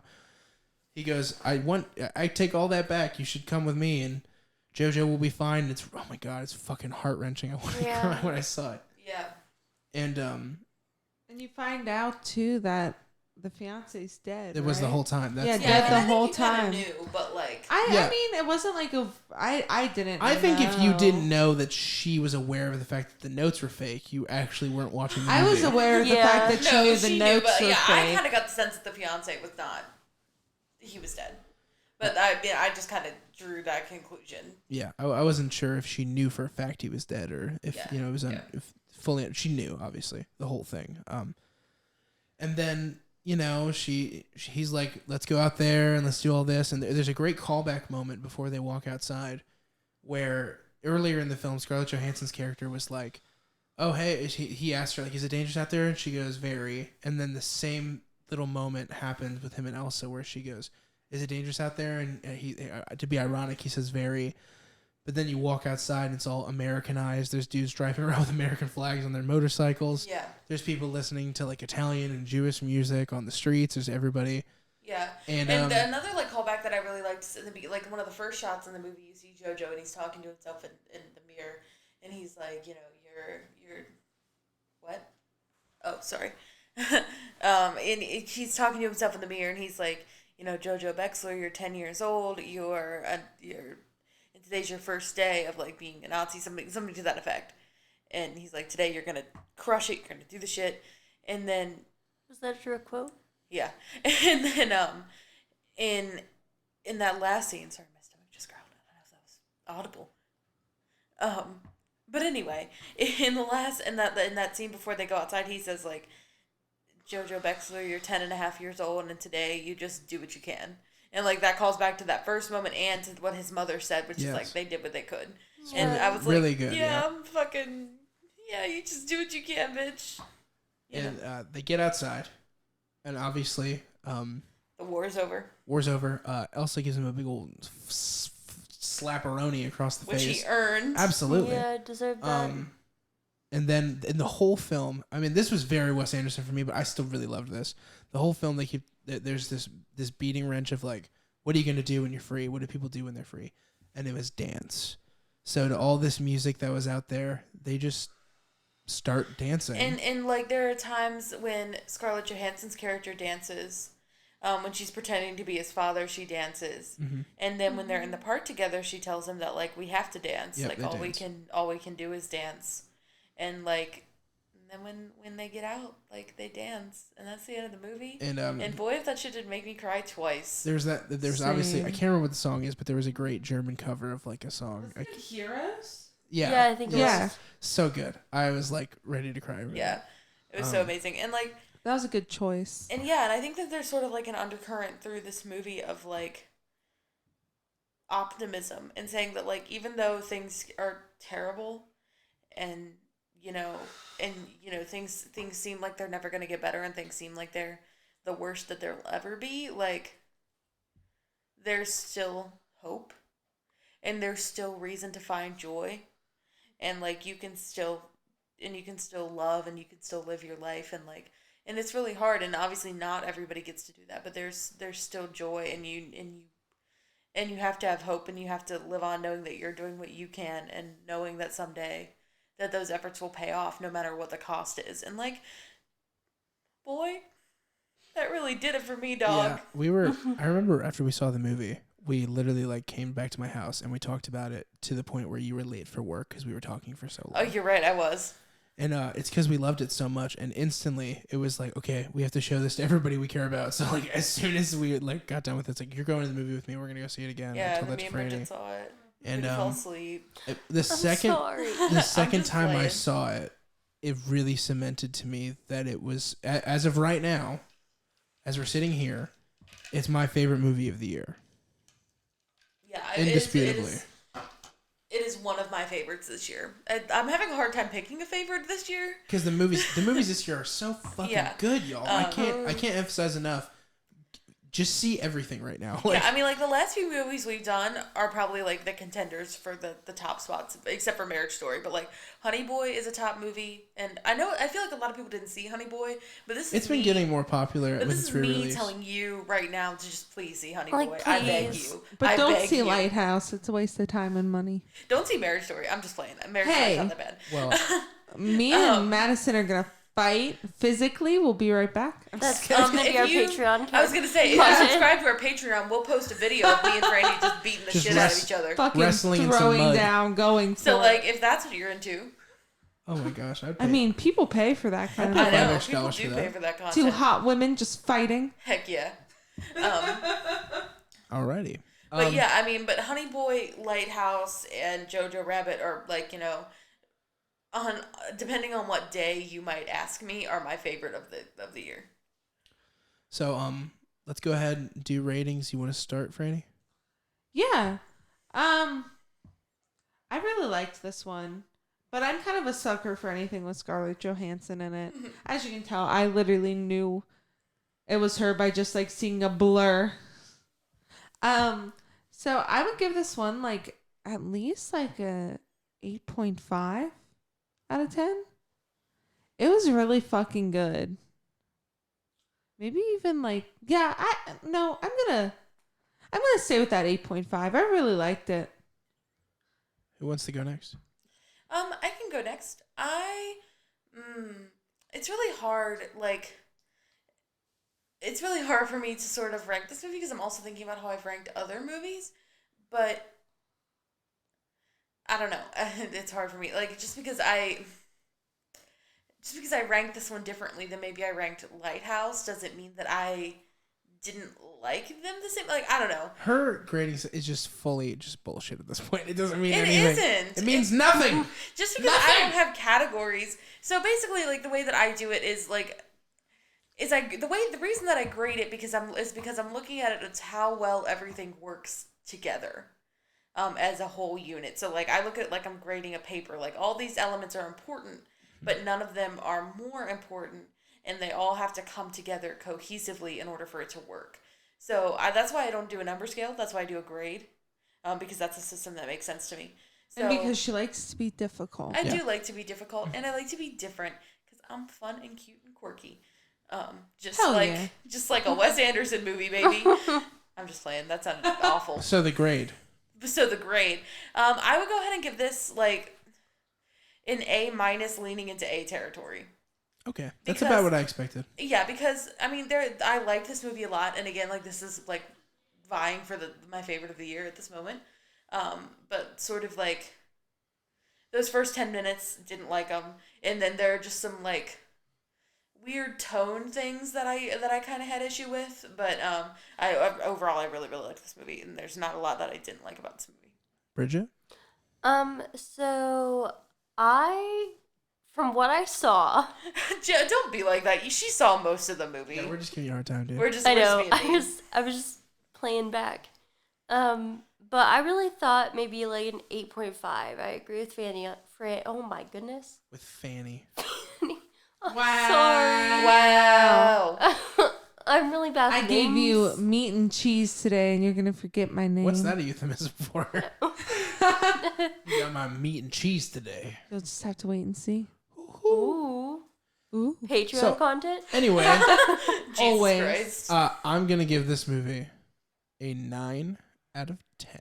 Wow. Wow. Yeah, You it's- liking something? I know. I mean, the only thing that really holds it back for me from getting a perfect 10 is it's the same thing that you said. Is there's some tonal issues, and it feels like even though they're really like I like the fact that they're picky with what information they give. I just feel like there were some points where it's like you could easily be confused after the film, like Franny was, because the points weren't that direct. Yeah, you wanted to know a little more. Also, I just feel like there wasn't enough of the Archie Yates character. I know. I want to watch a movie about that kid. I would watch a buddy comedy of those two. Like, if you want to make that sequel, that'd be fucking great. Yeah, like, please. I would love that. I think Taika Waititi, if he doesn't get nominated for Best Director this year, that the Academy's full of fuck.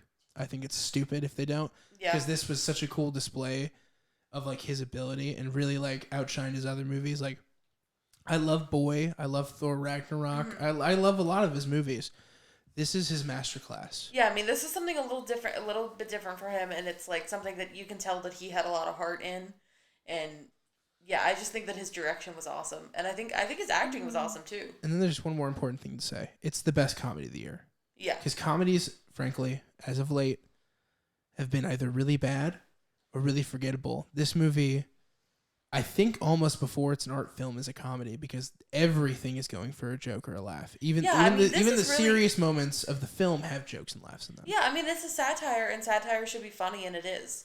Yeah, it's great. It's like, you know, the Monty Python level of, like, great satire. You know what I mean? And, like, I mean, there may be a couple jokes that didn't quite land, but I think that they're few and far between. Mm-hmm. And for all the ones that didn't quite hit it, like, there are so many other funny moments. Yeah, I'd say so. Yeah, so overall, I think everybody liked it.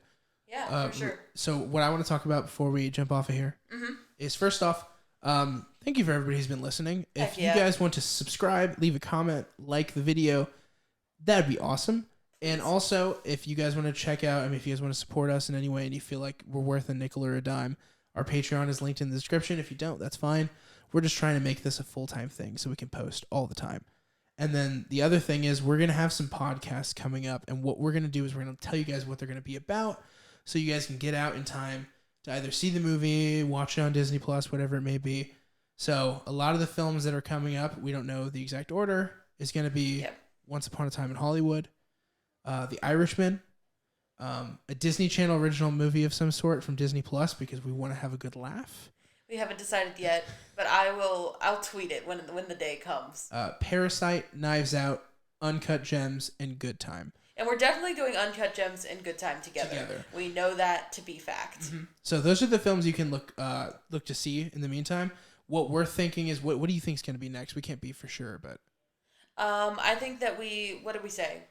We said probably Parasite and Once Upon a Time in Hollywood. Yeah. So that's the those are the big two. and then Uncut Gems right after that probably. Yeah.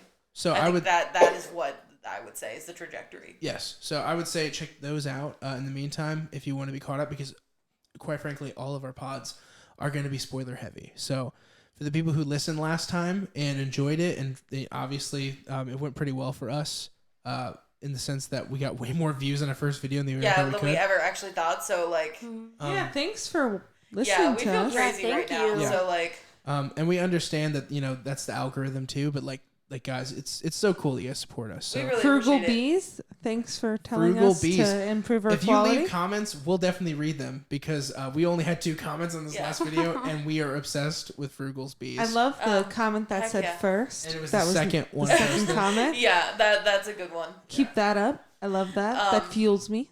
Yeah. Send an email. I check our email account a lot, and like if you have lengthy opinions and you just need to get them out, or if you just want a pen pal, I'll email you back, dude. Yeah, I really will. I'll talk about whatever you want to talk about. Send me a picture of your cat. Also, the other thing is we're still working on improving our pod, like equality.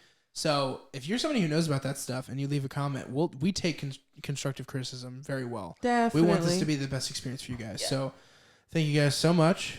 I think we're about to jump off of here. Does anybody have anything else to say? Bridget is like wrapped like Obi-Wan Kenobi in A New Hope right now. Yeah, we love you. She's real fucking cozy. Yeah. I'm getting sleepy. She's getting sleepy. Sounds just like you she and was in Franny. Jojo Rabbit.